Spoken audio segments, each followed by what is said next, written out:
Stefán bakkar þarna inn í Sverri með flottas hælsendingu þarna og hér dauðafæri og mark! Það fyrir liðin Óskar. Heppnin ekki með þeim þarna. Andri stingur inn á Marino. Marino með fyrirgjöfina. Kristófer á fjærstönginni, kemur hann aftur út í teina. Andri Júlíusson potar þess inn. Sverrir kemur með langan bolta hérna yfir. Róbert þar og hann kemst í boltan og dæmt vítaspyrna. Ágúst óheppinn þarna sennilega. Andri Santiago sprækur á línunni. Andri hleypur að og örugt 2-1 fyrir Kára. Kemur inn á völlinn. Guðlaugur þrengtur þarna. Þá kemur Stefán Antonio. Páll Sindri eltir hann. Flegi ferð, vel gert hjá Páli Sindra en hann önnur vítaspyrna dæmd á Pál Sindra. Hárréttur dómur. Já. Þá kemur hann með spyrnuna og það örugt. Gunnar í rétt horn. Birgir Sallarólugur kemur hann á Þór hérna. Þór lyftir, sér Andra Júl sem tekur hann á kassan og skot en vel var í á Santiago. Hann setur hann í Samuel maður. Andri Júlíusson með þrennu. Kemur hann hérna og glæsilega gert.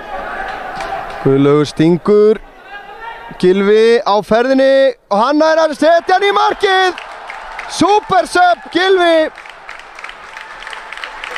Tindar Stóls í dag og á fleiri spretti. Frábærlega gert Gylfi, kominn hérna inn á teginn. Vantastöðning og þetta vítaspyrna. Gylfi Brynjar Stefánsson sækir vítaspyrnu. 89. mínúta, geta bætt hérna við 5. markinu.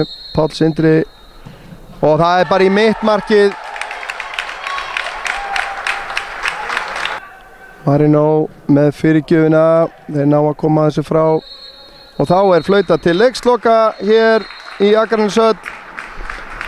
5-2 sigur Káramanna staðreind. Andri, 3 mörk í dag, 5-2 sigur, þín fyrstu viðbröð eftir leikinn. Fyrst og fremst fínt að koma tilbaka eftir að hafa lent undir eftir frábæran leik á 50-daginn, margir þreyttir. Og eins og ég segi, koma tilbaka og vinna það. Við þurftum að gera það. Við vorum lélegir í fyrri hálfleik. Var eitthvað erfitt að mótivera sig fyrir þennan leik? Nei, það var ekki beint erfitt, heldur svona skrítið. Því við vorum það góðir á 50-daginn að og fá næsta liði í heimsókn. Og þú veist, jú, það erfitt, en kredit til strákana að gera það. Í seinni hálfleik komum við svona menn í seinni hálfleik og fáum 3 stig. Var einhver eldræða hjá Lúðvík í hálfleik? Já, ég get sagt bara eins og hann tók okkur á teppið og við skiluðum því tilbaka, þannig að kredit til hans líka. Þín fyrstu mörk í deildinni ekki satt. Hvað, einhver tala í huga? Nei, engin mark með neitt svoleiðis, bara þú veist, gamla góða klísjan vinna leikina og fínt að komast á blaða.